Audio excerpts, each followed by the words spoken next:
ক্লান্ত হয়ে গেছি মানুষের অভিনয় দেখতে দেখতে। অভিযোগ নয়, অভিজ্ঞতা থেকে বলছি।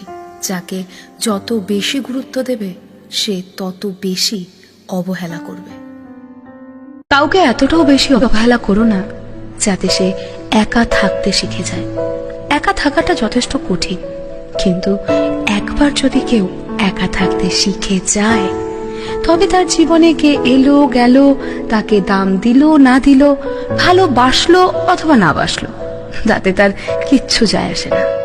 আমি কারো জীবনে এতটাও বিশেষ কিছু হতে পারিনি যে আমার থাকা না থাকায় কারো জীবন শূন্য শূন্য লাগবে। আমি খুবই সস্তা একজন মানুষ।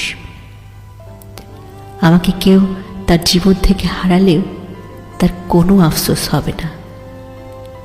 আমাকে ছাড়াও সবার জীবন সুন্দরভাবে চলে যাবে।